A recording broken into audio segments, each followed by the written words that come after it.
பயம் ரொம்ப பெரிய ப்ராப்ளம் இல்லை. ஆனா பயத்துக்கு பின்னாடி இருக்கிற ரீசன் புரியாம இருந்தா அது நம்ம லைஃபை ஸ்லோவா டேமேஜ் பண்ணும். ஃப்ரெண்ட்ஸ், இன்னைக்கு வேர்ல்டுல சைலண்டான ஒரு பெரிய சேஞ்ச் நடக்குது. AI, automation. இந்த 2 வேர்ட்ஸ் ரொம்ப நார்மலா நடக்குது. ஆனா இம்பேக்ட் ரொம்ப பெருசு. பெரிய கம்பெனிஸ் ஏஐ யூஸ் பண்றத ஃபாஸ்டா இன்க்ரீஸ் பண்ணிட்டு இருக்காங்க. சில கம்பெனிஸ் ஹியூமன் ரோல்ஸை கொஞ்சம் கொஞ்சமா கம்மி பண்ணிட்டு இருக்காங்க. ஆட்டோமேஷன், ஏஐ டூல்ஸ் ரீப்ளேஸ் பண்ற லெவலுக்கு வந்துடுச்சு. இதனால நிறைய பேருக்கு ஒரு காமனான பயம். என் ஜாப் சேஃபா? நாளைக்கு என்ன நடக்கும்? இந்த சுச்சுவேஷன்ல பிக்கெஸ்ட் பேட்டர்ன் என்ன தெரியுமா? அன்சர்டனிட்டி பயம்தான்.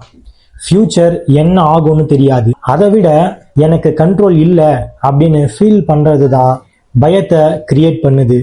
ஹியூமன் மைண்டுக்கு ஒரு ஹேபிட் இருக்கு.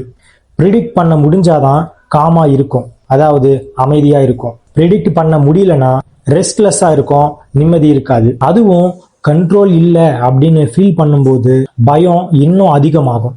இப்போ இத நம்ம லைஃப்க்கு கொண்டு வாங்க. இது கம்பெனிஸ் மட்டும் இல்ல, நம்ம லைஃப்ல job security, salary stability, future planning, family responsibility எல்லாத்துக்கும் ஒரு மறைமுகமான ஒரு கொஸ்டின் இருக்கு. நாளைக்கு என்ன நடக்கும்? நீங்க இப்போ சேஃபா ஃபீல் பண்ணிட்டு இருக்கீங்க.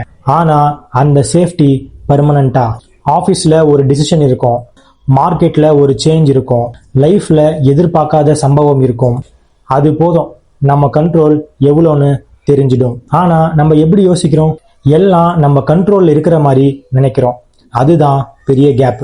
இது உங்க ஃபால்ட் இல்லை, ஆனா இதை புரிஞ்சுக்க வேண்டியது ரொம்ப முக்கியம். நம்ம சர்டனிட்டி வேணும்னு ஆசைப்படுறோம். இந்த ஜாப் இருக்கு, சேஃப். இந்த சேலரி இருக்கு, ஸ்டேபிள். ஆனா ரியாலிட்டி என்ன? லைஃப்ல சர்டனிட்டி, அதாவது உறுதி அப்படிங்கிறது ஒண்ணு இல்லை. நம்ம கண்ட்ரோல் பண்ண முடியாததை கண்ட்ரோல் பண்ண ட்ரை பண்றோம். அதனாலதான் பயம் வருது. ஆனா இந்த இல்யூஷன் பிரேக் ஆனா ஷாக் வரும்.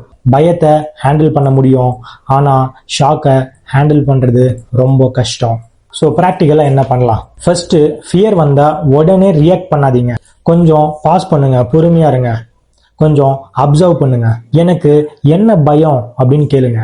நெக்ஸ்ட், வேர்ல்டு சேஞ்ச் ஆகுது, அதை ஸ்டாப் பண்ண முடியாது, ஆனா நீங்க அடாப்ட் ஆகலாம்.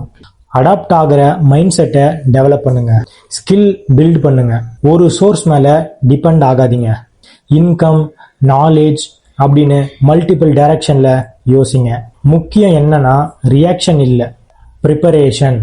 பேனிக் இல்லை, கிளாரிட்டி. ஃபியூச்சர் பயம் நமக்கு வர்றதில்லை, நமக்கு கண்ட்ரோல் வேணும் அப்படிங்கிற ஆசைனால வருது. லைஃப்ல ஒரு பெரிய உண்மை இருக்கு. கண்ட்ரோல் இல்லாத இடத்துல கிளாரிட்டி இருந்தா போதும். ஏஐ வருது, வேர்ல்டு சேஞ்ச் ஆகுது, அதை ஸ்டாப் பண்ண முடியாது, ஆனா நம்ம அடாப்ட் ஆகலாம், நம்ம ப்ரிப்பேர் ஆகலாம். நாளைக்கு என்ன நடக்கும்னு தெரியாது. நம்ம ரெடியா இருக்கலாமா இல்லையா அப்படின்னு இன்னைக்கு டிசைட் பண்ண முடியும். உண்மை மக்கள், நீங்க என்ன நினைக்கிறீங்க? இந்த ஏஐ ஜாப் சிச்சுவேஷன் பத்தி உங்களோட ஹானஸ்டான ஃபீலிங் என்ன? ஜாப் சேஃப்டி பயம் இருக்கா? அடாப்ட் பண்ணலாம் அப்படின்னு நம்பிக்கை இருக்கா? இல்ல இன்னும் கிளாரிட்டி வேணுமா? நேர்மையா கமெண்ட்ல சொல்லுங்க. நீங்க என்ன ஃபீல் பண்றீங்க அப்படின்னு தெரிஞ்சுக்கதான் இந்த கேள்வி. கமெண்ட் பண்ணுங்க, எல்லா கமெண்ட்டையும் நான் படிப்பேன். இன்னும் ஒரு சின்ன தாட். நீங்க ஆல்ரெடி ப்ரிப்பேர் பண்ண ஸ்டார்ட் பண்ணிட்டீங்களா, இல்ல இன்னும் வெயிட் பண்ணிட்டு இருக்கீங்களா? ஓப்பனா சொல்லுங்க. இந்த வீடியோ உங்க யோசனையை கொஞ்சம் மாத்திருந்தா கிளாரிட்டின்னு ஒரு வேர்டை கமெண்ட் பண்ணுங்க.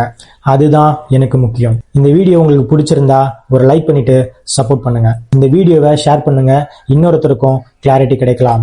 உண்மை மக்கள், நம்ம சேர்ந்து பயத்தை தாண்டி கிளாரிட்டியோட லைஃபை பார்க்க காத்துக்கிட்டு இருக்கோம். இந்த வீடியோல உங்களை நீங்களே பெட்டரா புரிஞ்சுக்கிட்டீங்கன்னா அதுதான் எனக்கு முக்கியம். நான் இங்க இருக்கேன், உங்களோட யோசிக்கிறேன். நான் உங்க ஜெயசூர்யா. இன்னும் கிளாரிட்டியோட அடுத்த வீடியோவில் சந்திப்போம். Take care.